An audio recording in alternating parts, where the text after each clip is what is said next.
Ya, Assalamualaikum warahmatullahi wabarakatuh. Langsung saja kita sharing-sharing lagi ya. Kali ini kita akan membahas pertanyaan dari salah seorang viewers yang bertanya tentang salah penulisan nama para pihak atau salah satu pihak yang termaktub di dalam dokumen yang di-download dari aplikasi IAC Mahkamah Agung di pengadilan-pengadilan agama di seluruh Indonesia.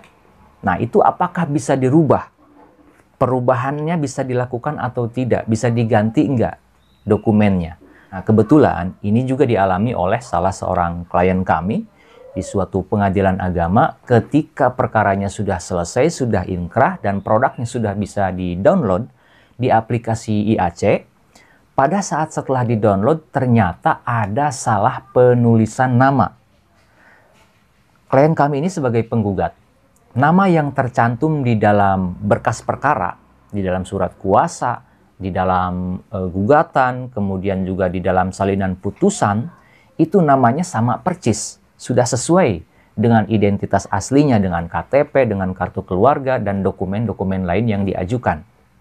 Tetapi pada saat aktanya sudah selesai, sudah bisa di-download, sudah terbit, nama yang tercantum di dalam akta itu ada salah penulisan. Kalau yang dialami klien kami ini kurang satu huruf. Contoh, ini contoh ya, contoh saja. Misalkan nama aslinya itu adalah Mimin, berarti tulisannya M-I-M-I-N. Nah, di situ tidak ada satu huruf. Huruf I-nya nggak ada, huruf I yang pertama. Jadi tulisannya hanya M-M-I-N, Mimin gitu ya. Tapi huruf I yang pertama tadi itu tidak ada. Otomatis ini juga menjadi pertanyaan apakah bisa untuk dirubah. Nah, untuk memastikan bisa atau tidak, saya coba untuk konfirmasi kepada pihak pengadilan terkait. Dan ini saya sertakan atau saya lampirkan nih ya, screenshot percakapan dengan pihak admin PTSP di pengadilan yang terkait. Jadi saya sudah menyampaikan bahwa nah ini ada kesalahan nama. Ya, kita tanya apakah bisa untuk diperbaiki. Jawabannya seperti ini nih teman-teman. Sore Pak, mohon maaf sebelumnya. Berhubung ini dokumennya atau produknya ini sudah elektronik, jadi tidak bisa direvisi. Nggak bisa direvisi lagi teman-teman. Nggak bisa diperbaharui, nggak bisa diperbaiki. Katanya ya. Jika ingin digunakan untuk keperluan tertentu atau kebutuhan administratif lainnya, silahkan dilampirkan juga salinan putusannya.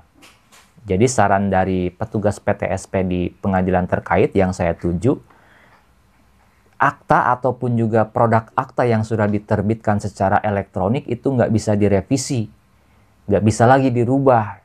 Padahal kan ini kan kesalahan penulisan bukan dari kita ya, bukan dari klien juga, tetapi dari pengadilan agamanya. Namun ternyata itu nggak bisa direvisi katanya, nggak bisa diperbaiki.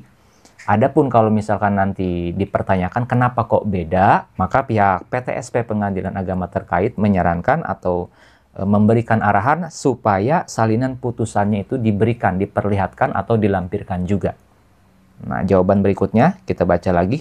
Atau jika pada saat pelaksanaannya masih dipermasalahkan, bisa dibuatkan surat masuk ke pengadilan yang terkait berarti, sehingga nanti kita buat surat balasannya dan keterangannya terkait kesalahan tersebut. Nah, intinya kalau pengadilan agama yang saya tuju ya, itu responnya atau jawabannya tidak bisa merevisi kesalahan penulisan atau kekurangan huruf dalam penulisan nama para pihak di akta yang otentik tersebut. Tetapi itu tetap berlaku dan itu tetap sah. Intinya seperti itu. Dan untuk menguatkannya, maka salinan putusannya harus disertakan, diperlihatkan dan dilampirkan pada saat akta tersebut dipergunakan untuk kepentingan administratif ataupun juga kepentingan yang lainnya. Kalau misalkan dipermasalahkan, masih juga dipermasalahkan, maka boleh mengirim surat atau meminta surat keterangan dari pengadilan agama terkait untuk mengeluarkan suatu surat keterangan yang menerangkan bahwa itu kesalahan dari pihak pengadilan agama dalam penulisan nama tersebut. Akan tetapi akta tersebut tidak bisa direvisi, namun tetap dianggap sah sebagai produk yang diterbitkan oleh pengadilan agama. Intinya sih seperti itu. Nah, itu adalah pengalaman klien kami ya, yang ada salah nulis nama atau kurang huruf dalam penulisan namanya. Ketika kita minta direvisi, itu nggak bisa direvisi dari pengadilan agama yang kami tuju. Tetapi itu tetap berlaku dan tetap sah dan bisa dipergunakan untuk kepentingan administratif yang diperlukan. Tentunya ini tetap menjadi bahan kritik juga, bahan evaluasi juga nih bagi pengadilan agama dalam mencantumkan nama para pihak ataupun juga data yang lainnya ke dalam sebuah akta yang otentik, yang tidak dapat diterbitkan ulang. Seharusnya bisa lebih hati-hati, cermat, dan teliti. Dipastikan berulang-ulang supaya tidak ada kesalahan penulisan nama para pihak ataupun penulisan yang lainnya. Nah, itu di pengadilan agama yang saya tuju. Gimana nih dari pemirsa YouTube, apakah ada yang pernah juga nih download produk di IAC, kemudian ada salah nama, salah ketik, salah tulis, kemudian minta direvisi? Ada nggak yang bisa direvisi atau jawabannya sama dengan jawaban yang saya peroleh dari pengadilan agama yang saya tuju? Silahkan komen di kolom komentar di bawah video ini. Atau punya pandangan lain terkait dengan ketentuan berlakunya pengambilan produk pengadilan dengan cara download dokumen di akun IAC Mahkamah Agung yang berlaku di seluruh pengadilan agama di Indonesia. Silahkan komen juga di bawah video ini. Sampai jumpa di video-video selanjutnya. Assalamualaikum warahmatullahi wabarakatuh.